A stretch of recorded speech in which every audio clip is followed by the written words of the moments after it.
दोस्तों नमस्कार, ये है मार्गदर्शन फॉर सिविल सर्विसेज। मैं अनुराग चौधरी। दोस्तों, विभिन्न प्रतियोगी परीक्षाओं के सामान्य ज्ञान और सामान्य अध्ययन के भारतीय इतिहास खंड के महत्वपूर्ण तथ्यों के क्विक रिवीजन के अंतर्गत इस वीडियो में प्रस्तुत है आधुनिक भारत के इतिहास से संबंधित महत्वपूर्ण तथ्यों का संकलन, जो आपके आगामी परीक्षाओं के लिए बहुत ही उपयोगी है। इसमें हम केवल उन महत्वपूर्ण तथ्यों पर फोकस करेंगे जो परीक्षाओं में बार बार पूछे जाते हैं। तो आइए शुरू करते हैं आधुनिक भारत के इतिहास से संबंधित महत्वपूर्ण तथ्यों को। दोस्तों, सबसे पहले हम भारत में यूरोपीय व्यापारियों या यूरोपीय कंपनियों के आगमन और उनके क्रम के बारे में जानेंगे। तो याद रखिएगा, भारत में सबसे पहले आने वाले यूरोपीय लोग पुर्तगीज या पुर्तगाली थे, जो 1498 ईस्वी में आए थे। उसके बाद डच लोग आए, जो हॉलैंड के निवासी थे, 1605 ईस्वी में। ब्रिटिश या अंग्रेज जो इंग्लैंड के निवासी थे, ये 1608 ईस्वी में भारत आए थे। डेनिश जो डेनमार्क निवासी थे, ये लोग 1620 में आए। फ्रेंच या फ्रांसीसी 1668 में। और सबसे अंत में स्वीडन के लोग, स्वीडिश जो हैं यूरोपीय व्यापारी या कंपनी आए थे। तो जो सही क्रम है यूरोपीय व्यापारियों या कंपनियों के आगमन का, वो है पुर्तगाली, डच, अंग्रेज, डेनिश, फ्रांसीसी और स्वीडिश। दोस्तों, आप जान लीजिए, पुर्तगीज कंपनी या पुर्तगाली कंपनी सबसे पहले 1498 ईस्वी में भारत आई थी और सबसे अंत में 1961 में गई थी। आइए देखते हैं विदेशी कंपनियों के स्थापना क्रम के बारे में। बहुत ही महत्वपूर्ण तथ्य हैं ये। आप जान लीजिए, पुर्तगाली ईस्ट इंडिया कंपनी, जिसका नाम था एस्तादो द इंडिया, ये पुर्तगाल की थी। इसकी स्थापना 1498 ईस्वी में हुई थी और 1503 ईस्वी में इसने कोचीन यानी कोच्चि में अपनी पहली फैक्ट्री स्थापित की थी। अंग्रेजी ईस्ट इंडिया कंपनी, जिसका पूरा नाम the governor and the company of merchants of London trading into the east Indies, ये इंग्लैंड या ब्रिटेन की कंपनी थी। 31 दिसंबर सन 1600 के इसकी स्थापना हुई थी और भारत में पहली फैक्ट्री सूरत में 1613 में इन्होंने लगाई थी।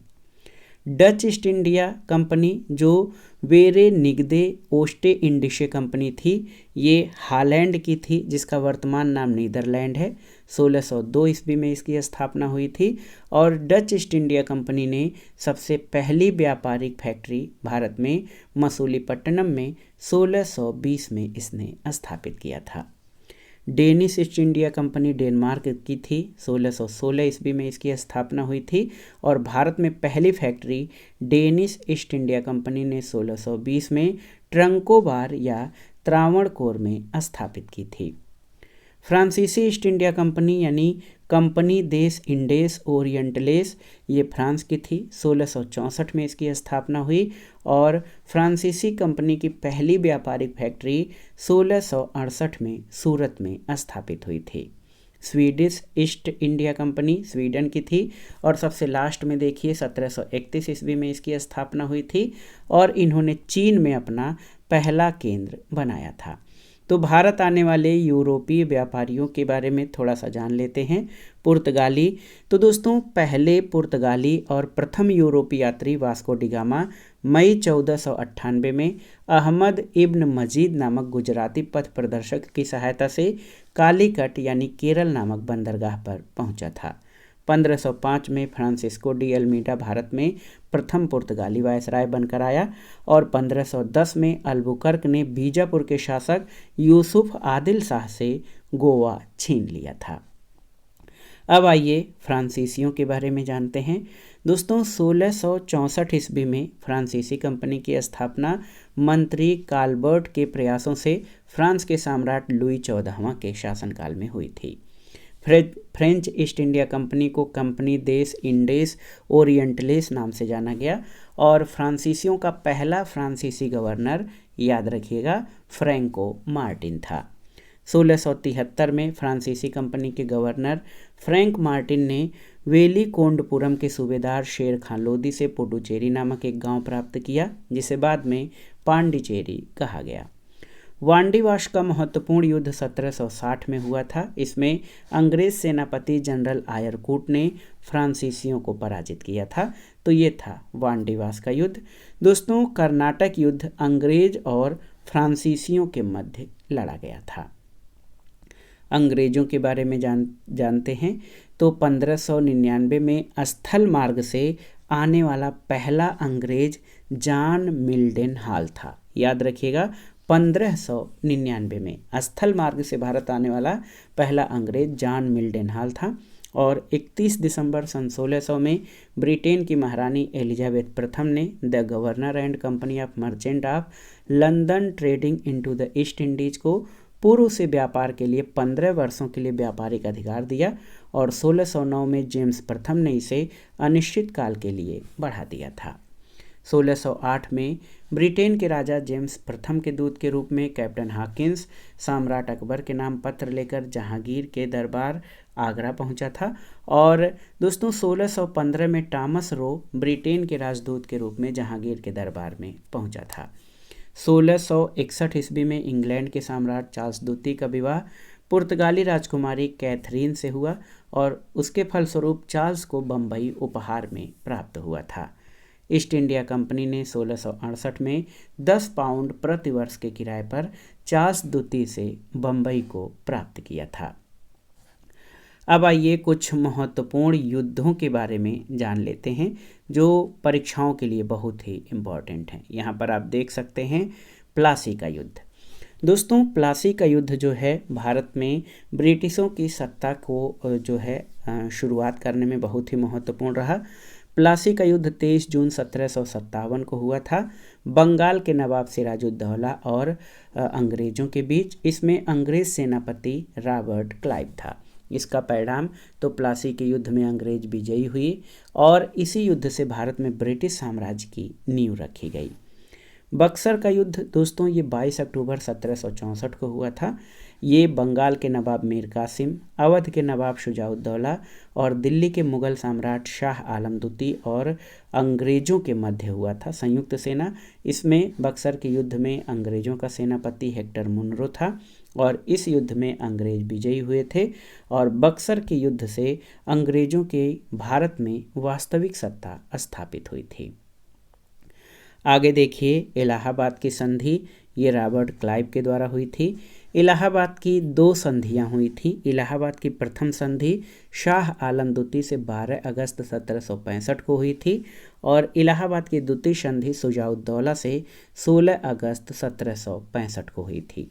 तो ये दोनों डेट आप याद रखिएगा और किसके साथ हुई थी ये भी महत्वपूर्ण है।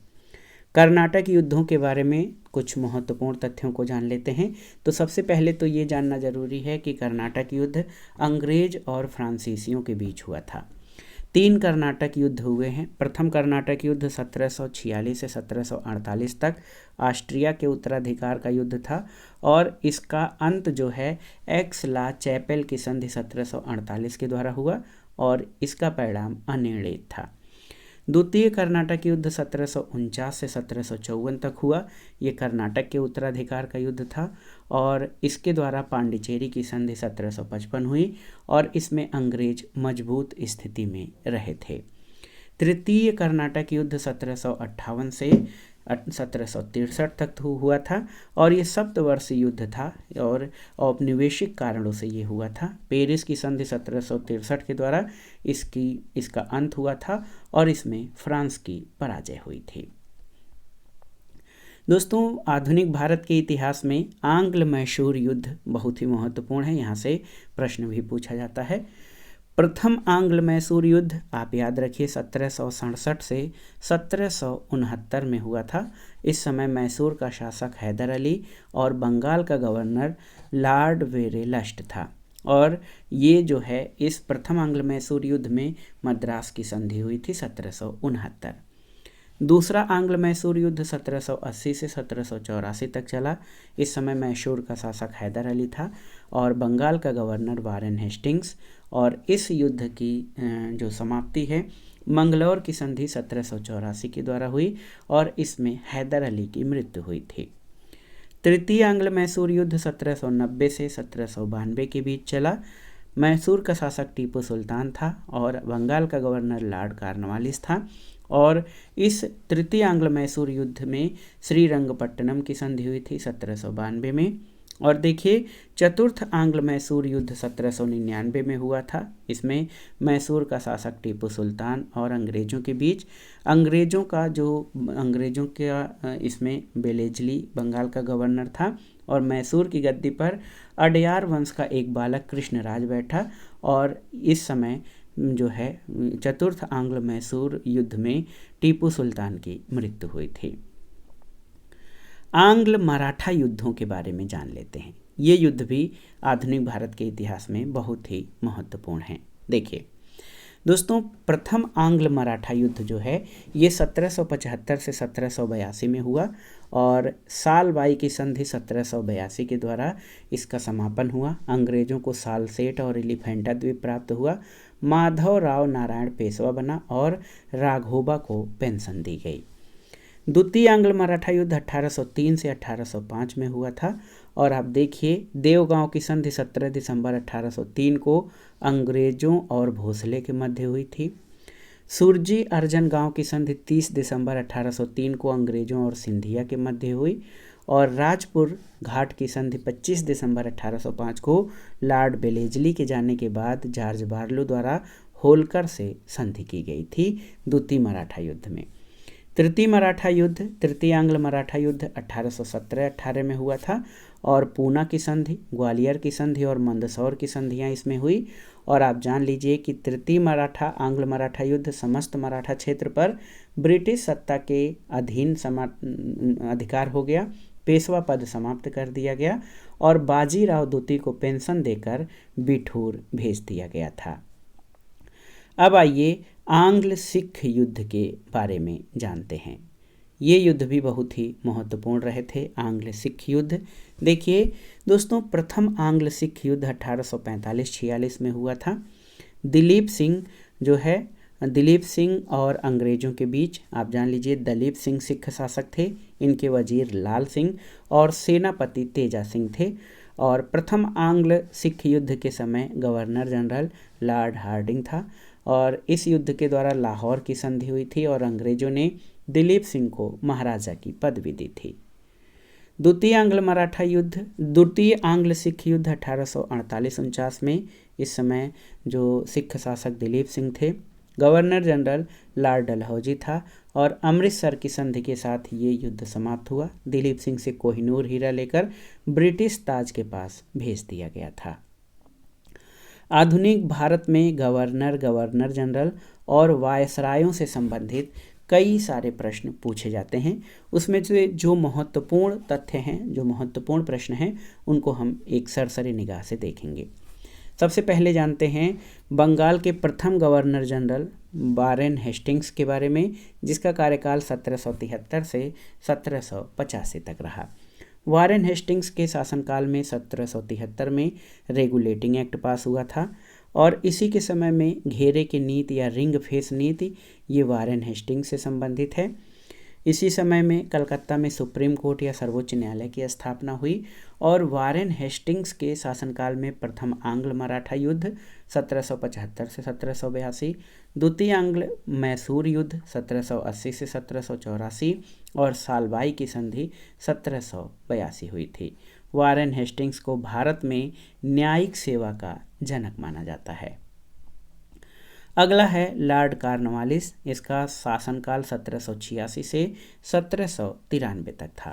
तृतीय आंग्ल मैसूर युद्ध के समय ये जो है गवर्नर था 1790 से 92 और श्रीरंगपट्टनम की संधि लॉर्ड कॉर्नवालिस के समय में 1792 में हुई थी। लॉर्ड कॉर्नवालिस के समय 1793 में अस्थायी बंदोबस्त की शुरुआत हुई और 5 अक्टूबर 1805 को कॉर्नवालिस की मृत्यु गाजीपुर उत्तर प्रदेश में हुई थी और यहीं पर इसकी समाधि स्थित है। कॉर्नवालिस को भारत में सिविल सेवा और पुलिस सेवा का जनक कहा जाता है। अब आइए जानते हैं लॉर्ड वेलेस्ली के बारे में। इसका जो शासनकाल रहा 1798 से 1805 था और सहायक संधि की शुरुआत 1798 में वेलेस्ली के समय में हुई और इसमें जो सहायक संधियां हुई, हैदराबाद से 1798 ईस्वी में, और देखिए मैसूर 1799 में, तंजौर से 1799 में, अवध 1801 में, पेशवा से 1802 में, भोसले से 1803 और सिंधिया 1804 में। वेलेजली के समय में चतुर्थ आंग्ल मैसूर युद्ध 1799 और भसीन की संधि 1802 ही थी। द्वितीय आंग्ल मराठा युद्ध 1803 से 1805 लॉर्ड वेलेजली के शासनकाल में हुई, और इसी के समय काल में दोस्तों कलकत्ता में फोर्ट विलियम कॉलेज की स्थापना हुई थी। लॉर्ड हेस्टिंग्स का शासनकाल भारत में महत्वपूर्ण रहा। प्रमुख घटनाएं और तथ्यों को देख लेते हैं। हेस्टिंग्स का जो कार्यकाल रहा 1813 से 1823 तक था। तृतीय आंग्ल मराठा युद्ध 1817-18 के बाद इसने अहस्तक्षेप की नीति अपनाई थी। लॉर्ड हेस्टिंग्स के शासनकाल में 1818 में पेशवा पद की समाप्ति हुई थी, और इसी के समय में हेस्टिंग्स के समय में आंग्ल नेपाल युद्ध 1814 से 1816 हुआ था।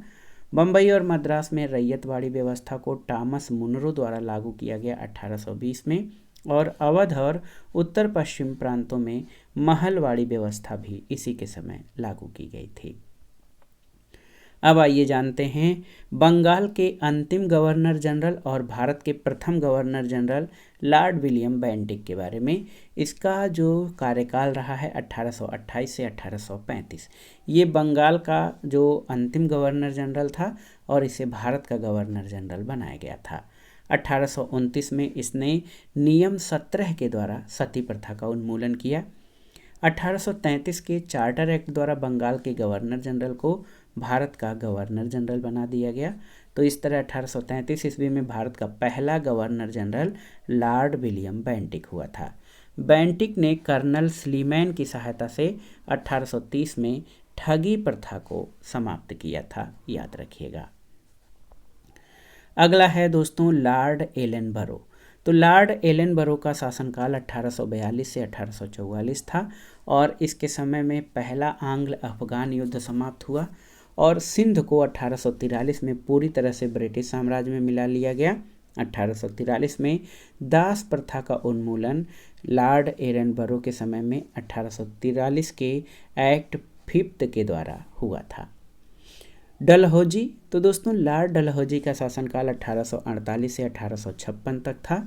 द्वितीय आंग्ल सिख युद्ध 1848-49 में हुआ, और 29 मार्च 1849 को पंजाब का अंग्रेजी राज्य में विलय कर लिया गया, और दिलीप सिंह से कोहिनूर हीरा लेकर महारानी विक्टोरिया को भेज दिया गया। व्यापगत सिद्धांत। दोस्तों डलहौजी के समय का एक महत्वपूर्ण जो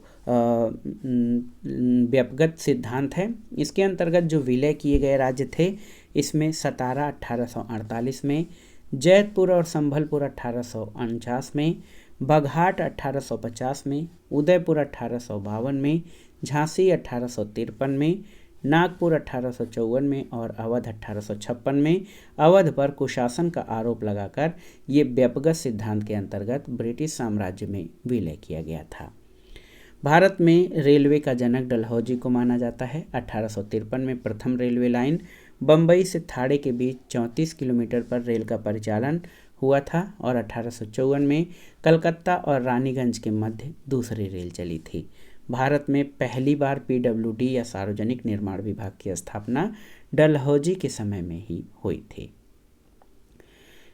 लॉर्ड कैनिंग के शासनकाल के बारे में जानते हैं। इसका 2 कार्यकाल रहा, 1856 से 1858 और 1858 से 1862। दोस्तों लॉर्ड कैनिंग भारत का अंतिम गवर्नर जनरल और प्रथम वायसराय था।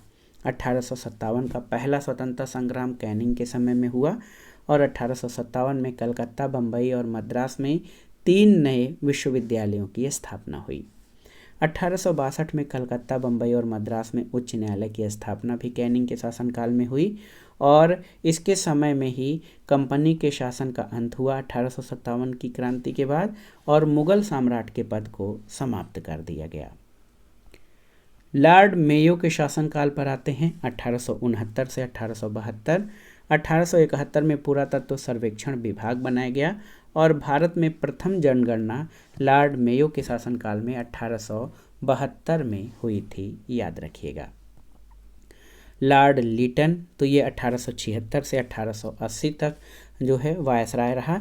1878 में रिचर्ड स्ट्रेची की अध्यक्षता में प्रथम अकाल आयोग की नियुक्ति लीटन के समय काल में हुई।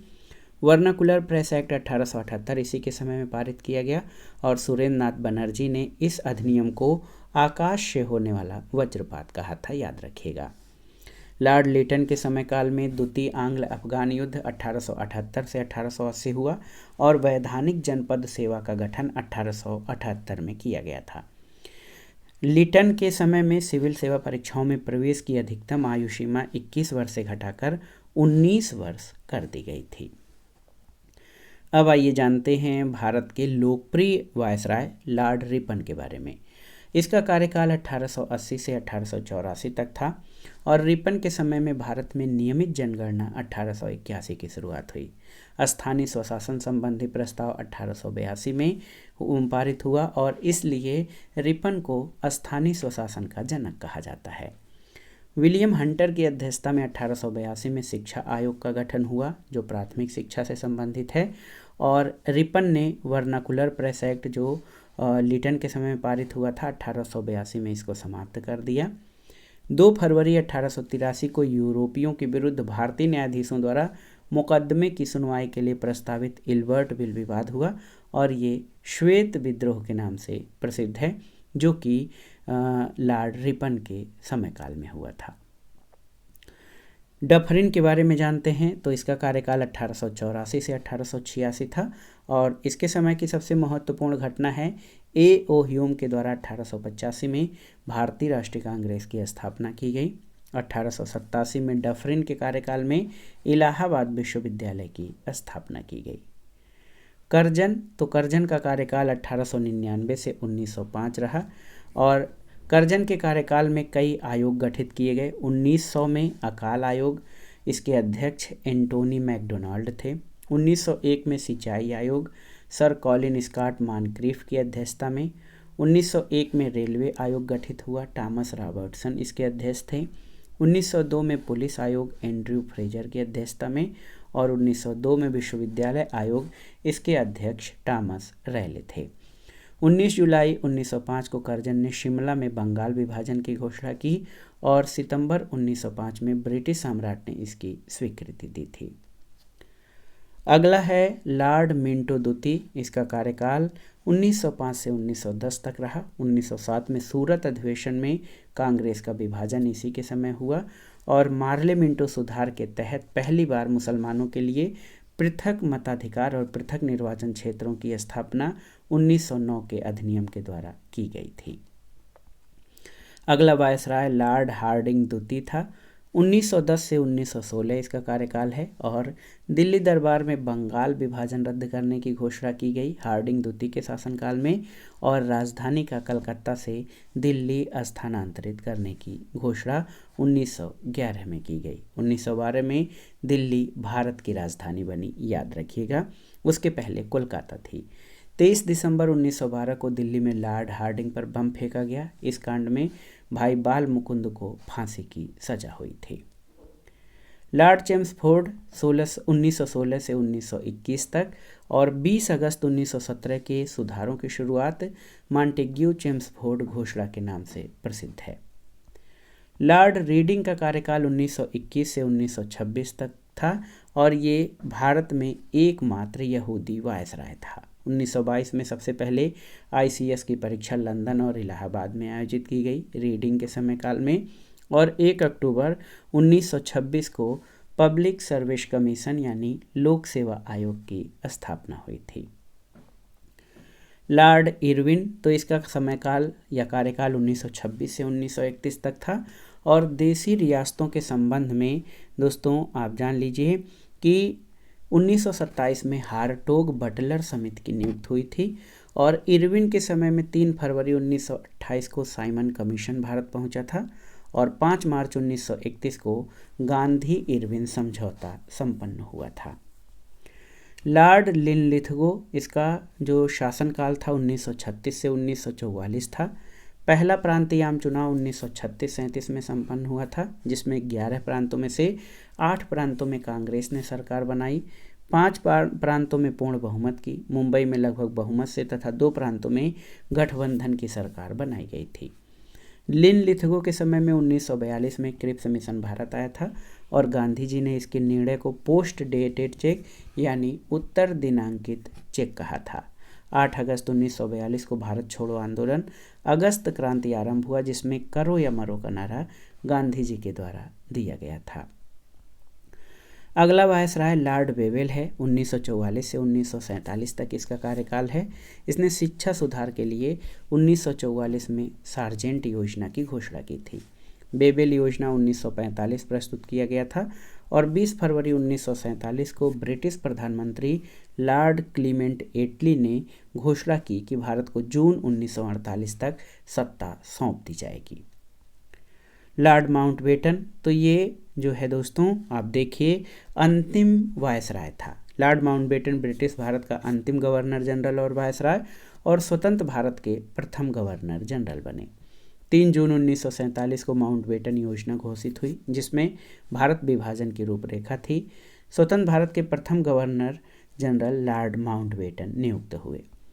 और आप देखिए सी राजगोपालाचारी 1948 से 1950 ये भारत के अंतिम गवर्नर जनरल और स्वतंत्र भारत के प्रथम भारतीय गवर्नर जनरल थे।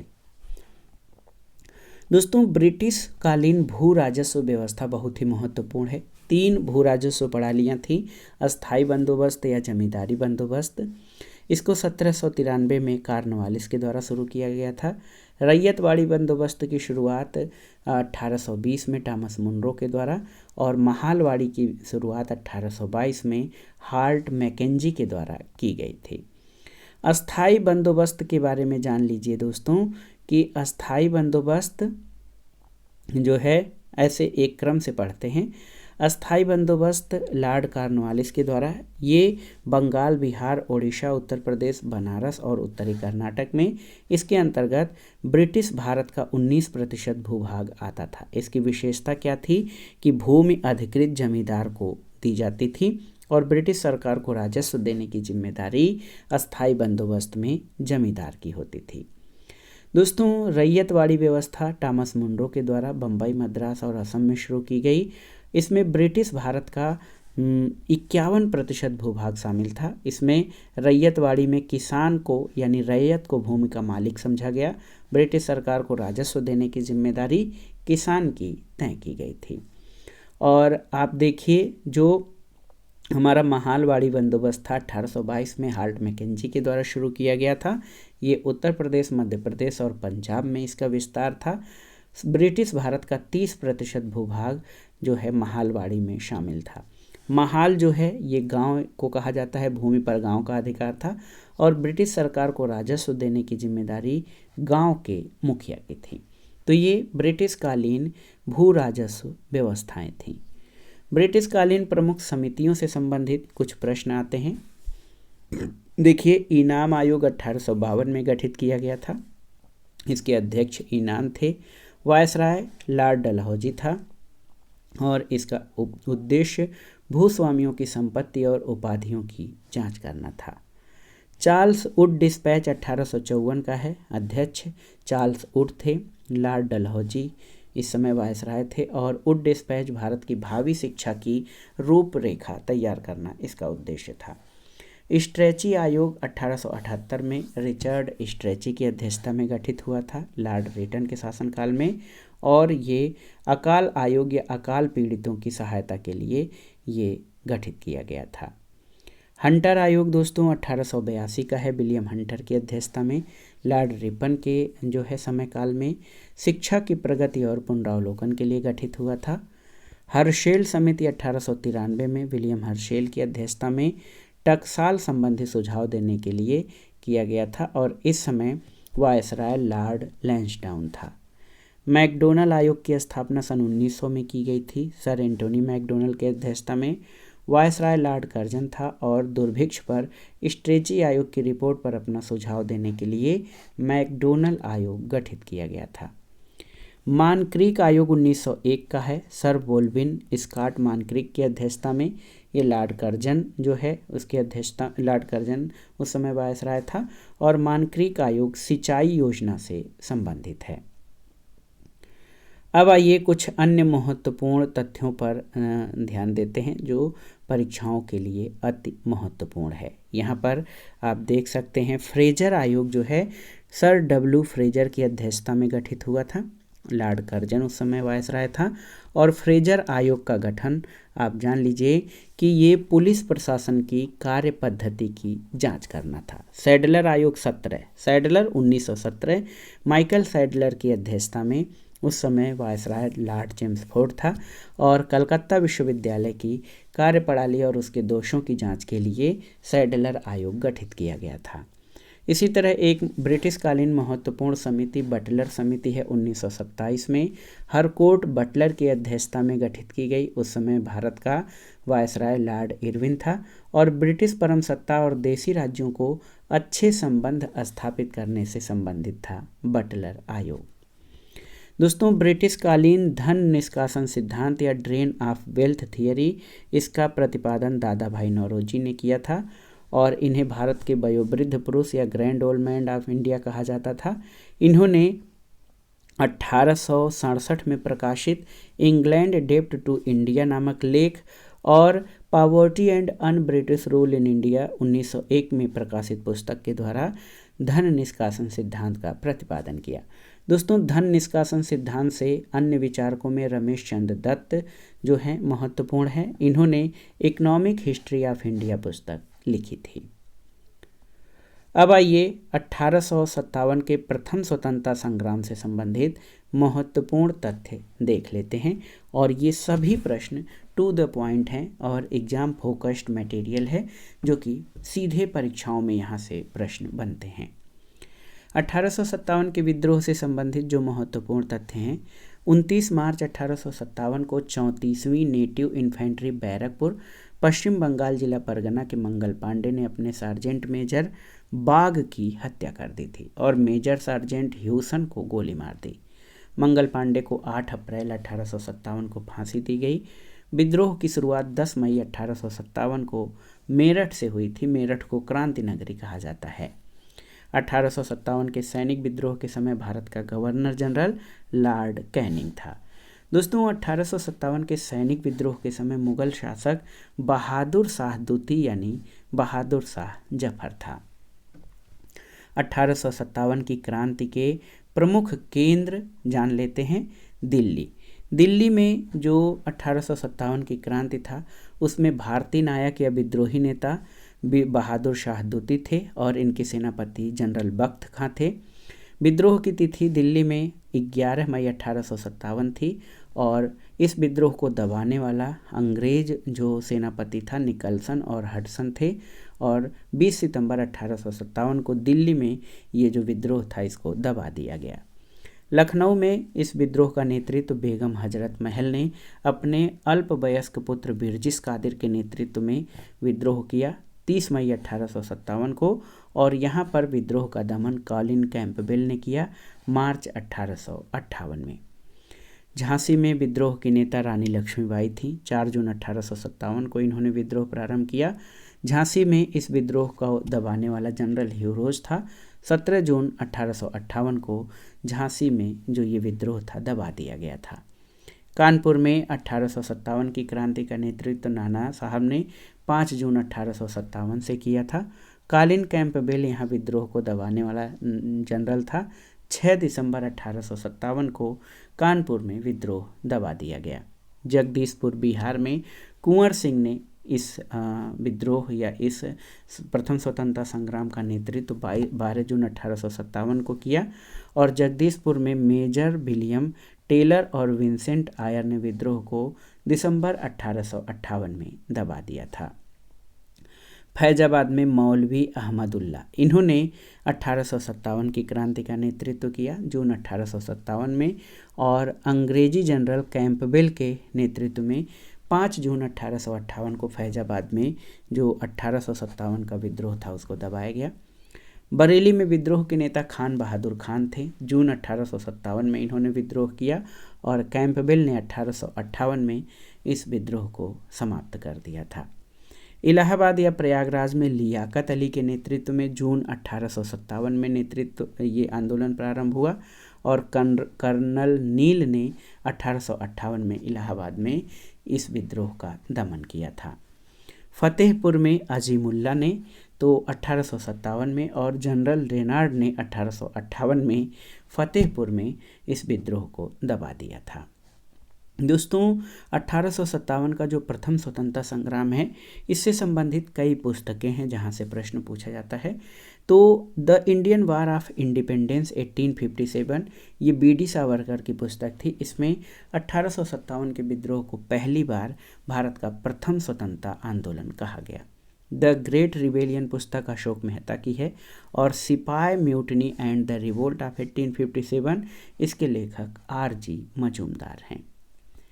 अब आइए भारत में प्रमुख सामाजिक और धार्मिक सुधार आंदोलनों से संबंधित महत्वपूर्ण जो व्यक्तित्व हैं और उनके द्वारा चलाए गए आंदोलनों के बारे में जानते हैं। सबसे पहले आइए जानते हैं राजा राम मोहन राय और ब्रह्म समाज के बारे में। दोस्तों राजा राम मोहन राय का जन्म जो है 22 मई 1772 को और मृत्यु 27 सितंबर 1833 को हुआ था। इनका जन्म राधानगर हुगली जनपद बंगाल में हुआ था और इनको राजा की उपाधि मुगल शासक अकबर द्वितीय द्वारा दी गई थी। युगदूत की संज्ञा राजा राम मोहन राय को सुभाष चंद्र बोस द्वारा दी गई। संवैधानिक आंदोलन के जनक सुरेंद्र नाथ बनर्जी द्वारा कहा गया। ये इनको अन्य उपाधियां भारतीय नवजागरण के अग्रदूत, आधुनिक भारत के पिता, भारतीय राष्ट्रवाद के जनक, नव प्रभात का तारा, अतीत और भविष्य के मध्य सेतु, भारतीय जागृति के जनक, नए भारत का मसीहा, प्रथम आधुनिक पुरुष और युग पुरुष की उपाधियां राजा राम मोहन राय को दी जाती हैं। राजा राम मोहन राय अपने समय के महत्वपूर्ण बहुभाषाविद, संपादक और कई पत्र पत्रिकाओं का इन्होंने प्रकाशन प्रारंभ किया था। आप देख सकते हैं इनके द्वारा संवाद कौमुदी बांग्ला भाषा में, मिराटुल अखबार फारसी भाषा में 1882 में और ब्रह्मनिकल मैगजीन अंग्रेजी में इसका प्रकाशन किया गया। राजा राम मोहन राय की प्रमुख पुस्तकों में तोहफतुल मुहाउद्दीन यानी एकेश्वरवादियों को उपहार 1809 में फारसी भाषा में प्रकाशित हुआ और प्रीसेप्ट ऑफ जीसस या जीसस का उपदेश या प्रवचन 1820 में प्रकाशित हुआ था। देखिए राजा राम मोहन राय द्वारा स्थापित जो संस्थाएं हैं उनके बारे में कई प्रश्न हैं। वेदांत सोसाइटी की स्थापना इन्होंने 1816 में किया था कलकत्ता में। आत्मीय सभा 1815 में कलकत्ता में। हिंदू कॉलेज की स्थापना 1817 में कलकत्ता में और डेविड हेयर के सहयोग से हिंदू कॉलेज की स्थापना हुई थी। वेदांत कॉलेज की स्थापना 1825 में कलकत्ता में और ब्रह्म समाज की स्थापना 1828 में इनके द्वारा की गई थी। भारतीय समाज सुधार और जो है जन आंदोलन जन जागरण में दयानंद सरस्वती का भी महत्वपूर्ण योगदान रहा। दयानंद सरस्वती और इन्होंने आर्य समाज की स्थापना की। स्वामी दयानंद सरस्वती का जन्म 12 फरवरी 1824 को टंकारा गुजरात में हुआ था। इनके बचपन का नाम मूलशंकर था और इन्होंने 1875 में बम्बई में आर्य समाज की स्थापना की। स्वामी दयानंद सरस्वती ने बैक टू द वेदाज यानी वेदों की ओर लौटो, भारत भारतीयों के लिए है, ये नारा दिया और सबसे पहले इन्होंने स्वराज्य शब्द का प्रयोग सबसे पहले दयानंद सरस्वती ने किया था। और दोस्तों इनको भारत के मार्टिन लूथर की संज्ञा दी जाती है। दयानंद सरस्वती द्वारा किए गए जो महत्वपूर्ण सुधारात्मक कार्य हैं इसमें इन्होंने वेदों के पुनरुत्थान की बात की, वैदिक धर्म की पुनः स्थापना करने का प्रयास किया और सामाजिक धार्मिक कुरीतियों का प्रबल विरोध किया। इन्होंने शुद्धि आंदोलन चलाया, पुनः हिंदू धर्म में प्रवेश करने के लिए गौरक्षणी सभा या गौरक्षा आंदोलन चलाया और दंडी स्वामी पूर्णानंद ने मूलशंकर का नाम स्वामी दयानंद सरस्वती रखा था। ये भी महत्वपूर्ण है। स्वामी दयानंद सरस्वती की प्रमुख पुस्तकें और रचनाओं में आप देख सकते हैं सत्यार्थ प्रकाश इन्होंने हिंदी में लिखा 1875 में, पाखंड खंडन 1866 में और अद्वैत मत का खंडन 1873 में, ये स्वामी दयानंद सरस्वती की प्रमुख पुस्तकें हैं। दोस्तों, सत्यार्थ प्रकाश को आर्य समाज की बाइबिल कहा जाता है। सत्यार्थ प्रकाश में स्वामी जी ने लिखा है कि बुरे से बुरा देसी राज्य अच्छे से अच्छा विदेशी राज्य से बेहतर है। और स्वामी दयानंद सरस्वती पहली व्यक्ति थे जिन्होंने हिंदी को राष्ट्रभाषा स्वीकार किया और स्वराज शब्द का सबसे पहले प्रयोग करने वाले ये प्रथम भारतीय थे। स्वामी विवेकानंद और रामकृष्ण मिशन के बारे में जानते हैं। दोस्तों, स्वामी विवेकानंद का जन्म 12 जनवरी 1863 को कोलकाता में हुआ था। इनके बचपन का नाम नरेंद्र नाथ दत्त, पिता का नाम विश्वनाथ दत्त और माता का नाम भुवनेश्वरी देवी था। इनके गुरु रामकृष्ण परमहंस थे। इन्होंने रामकृष्ण परमहंस की स्मृति में, अपने गुरु की स्मृति में, उनके नाम से जो है रामकृष्ण मिशन 1897 में बेलूर में और कलकत्ता में इसकी स्थापना की थी। अब आइए हिंदू सामाजिक धार्मिक आंदोलन और संगठनों के बारे में जानते हैं। देखिए, एशियाटिक सोसाइटी की स्थापना 1784 में विलियम जोन्स ने कलकत्ता में किया।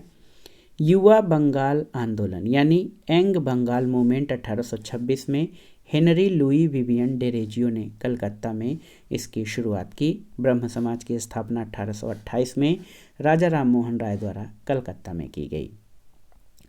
तत्वबोधिनी सभा ये 1839 में देवेंद्र नाथ टैगोर के द्वारा कलकत्ता में शुरू किया गया। और परमहंस मंडली की स्थापना 1840 में महाराष्ट्र में बम्बई में गोपाल हरि देशमुख के द्वारा की गई। गोपाल हरि देशमुख को लोकहितवादी की उपाधि मिली हुई है। रहनुमाई माजदायासन सभा 1851 में दादा भाई नौरोजी ने बम्बई में इसकी स्थापना की।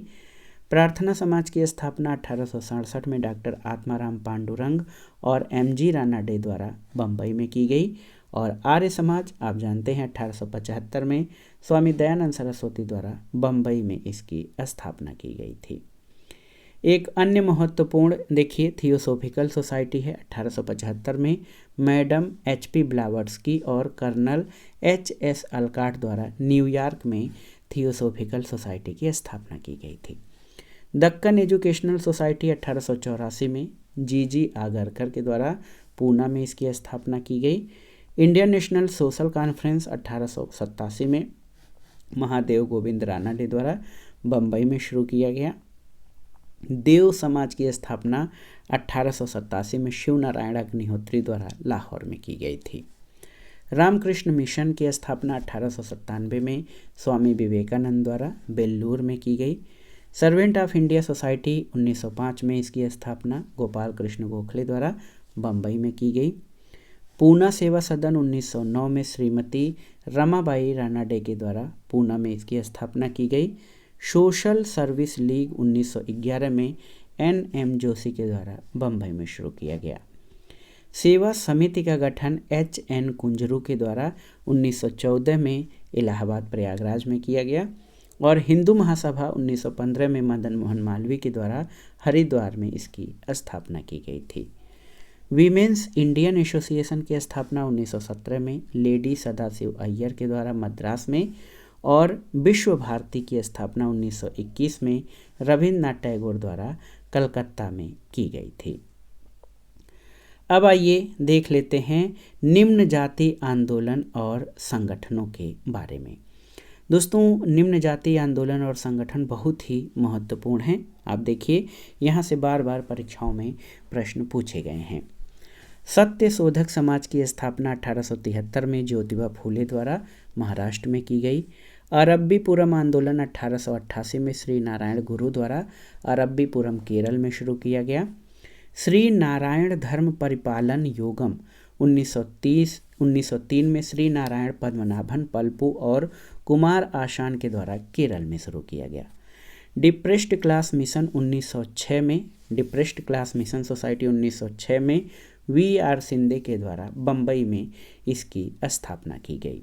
बहुजन समाज की स्थापना 1910 में सतारा महाराष्ट्र में मुकुंद राव पाटिल ने किया। जस्टिस पार्टी की स्थापना 1915-16 में CN मुदलियार, TM नायर और P त्यागराज चेट्टी के द्वारा मद्रास में किया गया।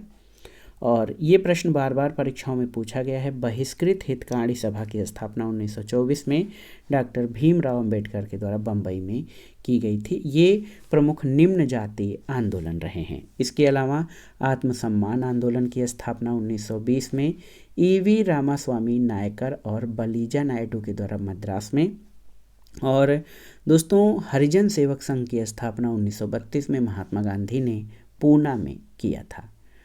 प्रमुख मुस्लिम सामाजिक धार्मिक आंदोलनों के बारे में जान लेते हैं, तो ये भी बहुत ही महत्वपूर्ण है। दारुल उलूम अथवा देवबंद आंदोलन 1866 में ये मोहम्मद कासिम ननौतवी और राशिद अहमद गंगोई के द्वारा देवबंद सहारनपुर में शुरू किया गया। अलीगढ़ आंदोलन 1875 में सर सैयद अहमद खान के द्वारा अलीगढ़ में। अहमदिया आंदोलन 1889-90 में मियाँ मिर्ज़ा गुलाम अहमद के द्वारा फरीदकोट में, और नदवातुल आंदोलन या नदवाह उल उलेमा 1894-95 में मौलाना शिबली नुमानी के द्वारा लखनऊ में शुरू किया गया था। प्रमुख सामाजिक सुधार अधिनियमों के बारे में जान लेते हैं। ये चाहे जो हमारे महापुरुष थे, उस समय के व्यक्तित्व थे, उनके प्रयासों से जो ब्रिटिश काल में प्रमुख सामाजिक सुधार अधिनियम पारित किए गए उनके बारे में जानते हैं। 1795 और 1804 में शिशु वध प्रतिबंध लॉर्ड वेलेस्ली के समय में शिशुओं को मारने पर रोक लगाई गई। 1829 में सती प्रथा प्रतिबंध अधिनियम लॉर्ड विलियम बेंटिक के द्वारा सती प्रथा पर प्रतिबंध लगाया गया। इसमें राजा राम मोहन राय का बहुत ही महत्वपूर्ण प्रयास रहा। 1829 में बाल विवाह निषेध अधिनियम बना लॉर्ड विलियम बेंटिक के समय में, और इसके द्वारा 18 वर्ष से कम आयु के लड़कों के विवाह पर प्रतिबंध लगा दिया गया। 1837 का हिंदू महिला संपत्ति अधिनियम है लॉर्ड ऑकलैंड के द्वारा, और हिंदू महिलाओं को संपत्ति का अधिकार इसके द्वारा दिया गया। 1843 का दास प्रथा प्रतिबंध अधिनियम लॉर्ड एलनबरो के समय में, इसके द्वारा दास प्रथा को पर पूर्णतः प्रतिबंध लगाया गया। 1856 का हिंदू विधवा पुनर्विवाह अधिनियम लॉर्ड कैनिंग के शासनकाल में ये अधिनियम पारित हुआ, जिसके द्वारा विधवा विवाह को वैध ठहराया गया, और इसमें प्रसिद्ध सामाजिक कार्यकर्ता समाज सुधारक ईश्वरचंद विद्यासागर का महत्वपूर्ण योगदान था। नेटिव मैरिज एक्ट 1872 का है लॉर्ड नॉर्थब्रुक के शासनकाल में, और केशव चंद्र सेन के प्रयास से इसमें अंतरजातीय विवाह को वैधानिकता दी गई थी।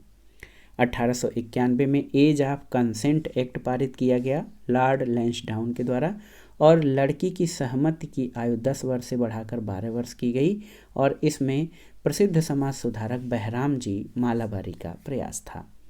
1930 का शारदा एक्ट लॉर्ड इरविन के शासनकाल में, इसमें जो है ये लड़कों के विवाह की न्यूनतम आयु 18 वर्ष और कन्या की न्यूनतम आयु 14 वर्ष की गई थी। शारदा अधिनियम डॉक्टर हरविलास शारदा के प्रयत्नों से इरविन के शासनकाल में ये अधिनियम पारित हुआ था, इसलिए इसका नाम शारदा अधिनियम रखा गया। और 1931 का बाल विवाह निषेध अधिनियम है लॉर्ड इरविन के शासनकाल में, और इसके द्वारा बाल विवाह को प्रतिबंधित किया गया। अब आइए प्रमुख कृषक मजदूर और जनजातीय आंदोलनों के बारे में जान लेते हैं। यहाँ से भी परीक्षाओं में बार बार प्रश्न पूछे जाते हैं। देखिए, मोपला विद्रोह तो ये 1836 से 1854 और 1921-22 का है। केरल के मालाबार क्षेत्र में ये आंदोलन चला था, और इसका नेतृत्व के.एन. हाजी सैयद काजी अली मुसलियार के द्वारा किया गया, और इसमें जमींदारों का अत्याचार और अंग्रेजी सरकार के खिलाफत विरोधी नीतियां इसका कारण रही थीं। पागलपंथी विद्रोह उत्तरी बंगाल में करम शाह और टीपू के द्वारा जमींदारों के अत्याचारों के विरुद्ध ये विद्रोह था। फैराजी आंदोलन 1838 में फरीदपुर बंगाल में चला था, और इसका नेतृत्व हाजी शरीयतुल्लाह और दादू मियाँ ने किया था। जमींदारों के अत्याचारों के विरुद्ध फैराजी आंदोलन 1838 में चला था। नील विद्रोह 1859-60 में बंगाल में, इसका नेतृत्व विष्णु विश्वास दिगंबर विश्वास ने किया था, और किसानों से बलपूर्वक नील की खेती करवाना जो है नील विद्रोह का कारण था। पावना विद्रोह कृषक आंदोलन था, 1873 से 1876 तक बंगाल में चला, और ईशान चंद्र राय, केशव चंद्र राय और शंभूपाल के नेतृत्व में इसका कारण था काश्तकारी की जमीन पर कब्जे के विरुद्ध षड्यंत्र, बेदखली और लगान वृद्धि। दक्कन विद्रोह 1874-75 में पूना, अहमदाबाद, शोलापुर और सतारा में इसका नेतृत्व बाबा साहब देशमुख ने किया और कपास कृषकों पर लगान वृद्धि और महाजनों द्वारा बेदखली के विरुद्ध ये आंदोलन दक्कन विद्रोह चलाया गया था। बिजौलिया आंदोलन 1905, 1913, 1916 और 1927 में चला। राजस्थान में सीताराम दास और मणिकलाल वर्मा इसके नेतृत्व करता थे और इसका कारण किसानों पर विभिन्न प्रकार के कर लगाए जाने के विरुद्ध ये आंदोलन था। चंपारण सत्याग्रह 1917 चंपारण, मोतिहारी, बेतिया, मधुबनी और बिहार के में चलाया गया और इसका नेतृत्व महात्मा गांधी, राजेंद्र प्रसाद, ब्रजकिशोर प्रसाद और राजकुमार शुक्ल ने किया और ये चंपारण सत्याग्रह तिनकठिया प्रणाली के विरोध में था। खेड़ा सत्याग्रह 1918 में खेड़ा, गुजरात में महात्मा गांधी के नेतृत्व में चला और फसल बर्बादी के बाद भी राजस्व वसूल किया जाना इस आंदोलन का प्रमुख कारण था। अवध किसान आंदोलन 1920 में अवध क्षेत्र प्रतापगढ़, रायबरेली, सुल्तानपुर और फैजाबाद में चला। इसका नेतृत्व बाबा रामचंद्र ने किया था। अवैध लगान वसूली, भू बेदखली नियम लागू, इसके विरोध में ये अवध किसान आंदोलन चला था। एका आंदोलन 1921-22 में बाराबंकी, सीतापुर, हरदोई और बहराइच में मदारी पासी के नेतृत्व में और ये आंदोलन लगान में वृद्धि के विरोध में था। बारदोली सत्याग्रह 1928 का है। सूरत के बारदोली तालुके में वल्लभ भाई पटेल के नेतृत्व में चला और लगान में वृद्धि के विरोध में ये बारदोली सत्याग्रह हुआ था। तेभागा आंदोलन 1946 का है, बंगाल में चला। इसका नेतृत्व कंपाराम और भुवन सिंह ने किया और बटाईदारों ने ये निर्णय लिया कि किसानों को 50% की जगह अब 33% ही देंगे। भारत की स्वतंत्रता के बाद भूदान आंदोलन का नेतृत्व दोस्तों याद रखिएगा विनोबा भावे के द्वारा किया गया था। प्रमुख जनजाति विद्रोह, नेतृत्वकर्ता और प्रभावित क्षेत्रों के बारे में जान लेते हैं। चुआर विद्रोह ये 1768 का है। राजा जगन्नाथ और दुर्जन सिंह ने इसका नेतृत्व किया था और झारखंड और बंगाल जो है चुआर विद्रोह के प्रभावित क्षेत्र थे। बघेरा विद्रोह 1818 से 1820 में बघेरा सरदार के नेतृत्व में चला बड़ौदा में। और आप देखिए हो विद्रोह 1820 में, 1822 में और 1832 में राजा पराहत के नेतृत्व में सिंहभूम और छोटा नागपुर क्षेत्र में चला था। भील विद्रोह 1812 से 1819 और 1825 में दोस्तों त्र्यंबक जी दांगलिया सेवरम के नेतृत्व में खानदेश में चला था। खासी विद्रोह 1827 से 1833 राजा तीरथ सिंह, मुकुंद सिंह और बारमानिक के नेतृत्व में खासी पहाड़ी, असम और मेघालय में ये विद्रोह हुआ था। कोल जनजाति विद्रोह 1831-32 में बुद्धो भगत और गंगा नारायण के नेतृत्व में छोटा नागपुर पठारी क्षेत्र में जो है चलाया गया था। और खोंड विद्रोह 1846 से 48, 1855 और 1914 में चक्र बिश्नोई और राधा कृष्ण दंडसेन के नेतृत्व में ये ओडिशा में ये विद्रोह हुए थे। तो ये थे प्रमुख जनजाति विद्रोह। अब आइए देखते हैं महत्वपूर्ण और जनजाति विद्रोह। संथाल विद्रोह ये 1855-56 में सिद्धू, कान्हू, चांद और भैरव के नेतृत्व में बिहार और झारखंड में चला। अहोम विद्रोह 1828 से 1833 गोमधर कुंवर के नेतृत्व में असम और पूर्वोत्तर क्षेत्र में। रंपा विद्रोह 1879 और 1922 से 24 में अल्लूरी सीताराम राजू के नेतृत्व में आंध्र प्रदेश में। मुंडा विद्रोह 1895 से 1900 बिरसा मुंडा के नेतृत्व में छोटा नागपुर क्षेत्र में। ताना भगत आंदोलन 1920 से 1930 जतरा भगत और बलराम भगत के नेतृत्व में छोटा नागपुर क्षेत्र में। और एक महत्वपूर्ण पूर्वोत्तर क्षेत्र में देखिए जिया तरंग आंदोलन 1931 में चला था। जेडो नाग और रानी गैडिल्यू के नेतृत्व में मणिपुर में चला था। जनजाति विद्रोहों के बाद आइए नागरिक और गैर आदिवासी विद्रोहों के बारे में जानते हैं। देखिए इसमें सबसे महत्वपूर्ण सन्यासी विद्रोह है 1763 से 1800 ईस्वी में। इसका नेतृत्व केना सरकार, मंजर शाह और द्विज नारायण ने किया था और सन्यासी विद्रोह के प्रभावित क्षेत्र बंगाल और बिहार थे।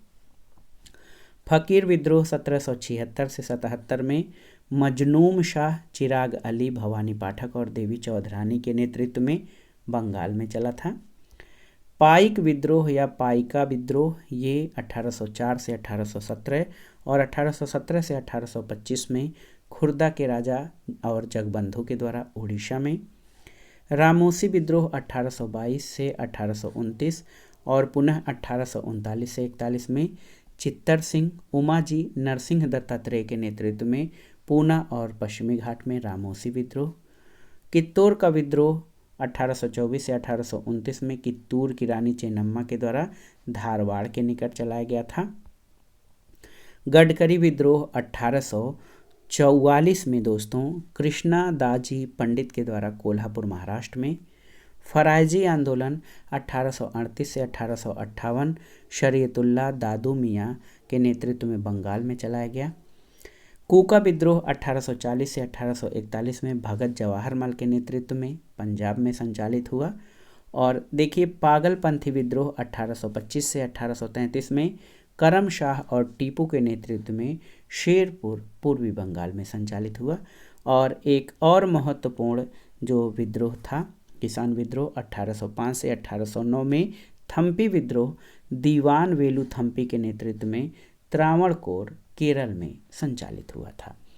तो दोस्तों ये थे बहुत ही महत्वपूर्ण एग्जाम फोकस्ड स्टडी मटेरियल जो आपके आगामी परीक्षाओं के लिए बहुत ही महत्वपूर्ण है। इसमें हमने आधुनिक भारत के इतिहास से संबंधित पहले भाग को कवर किया है। इसका एक भाग आधुनिक भारत के इतिहास और राष्ट्रीय आंदोलन का जो अगला भाग है उसके साथ हम विश्व इतिहास से संबंधित कुछ महत्वपूर्ण तथ्यों को भी कवर करेंगे। ये वीडियो आपके आगामी परीक्षाओं के लिए कम समय में महत्वपूर्ण तथ्यों के और परीक्षा आधारित परीक्षा केंद्रित महत्वपूर्ण सामग्री के रिवीजन में बहुत ही उपयोगी होगा। आप इनको तैयार कर लीजिएगा। दोस्तों ये वीडियो आपको कैसा लगा हमें कमेंट बॉक्स में ज़रूर बताइएगा। वीडियो को लाइक करें, शेयर करें और इस चैनल मार्गदर्शन फॉर सिविल सर्विसेज को सब्सक्राइब करें। वीडियो देखने के लिए धन्यवाद दोस्तों। नमस्कार।